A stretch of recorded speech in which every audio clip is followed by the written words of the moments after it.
Alamin ang latest weather update ngayon dito sa Sir Aris Official Weather News Today. Satellite images, itong mga makakapal na kaulapan dito sa area na extreme northern Luzon ay ang patuloy na epekto ng shear line o yung salubungan ng mainit at malamig na hangin sa nabanggit na lugar. Samantala, ito namang easterlies o yung hangin na nanggagaling sa Karakatang Pasipiko ay magdudulot ng mataas na tsansa ng mga kaulapan at mga kalat-kalat na thunderstorms ngayong araw sa eastern section ng Luzon.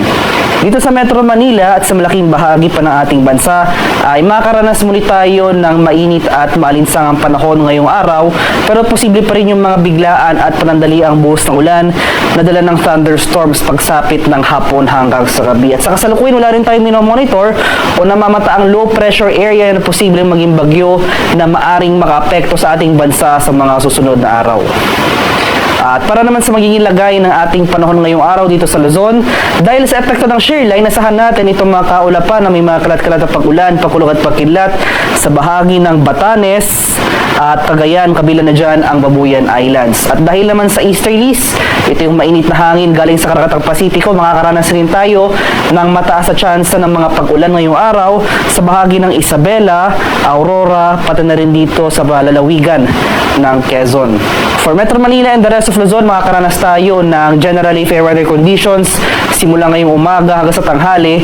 Ngunit pagsapit ng hapon hanggang sa gabi, asahan muli natin yung mga tsansa ng mga panandaliang pag-ulan na dala ng thunderstorms. Maximum temperature forecast para sa lawag ngayong araw, posibleng umabot ng 31 degrees Celsius. 32 degrees naman sa bahagi ng Tuguegarao at 22 degrees Celsius sa Baguio City.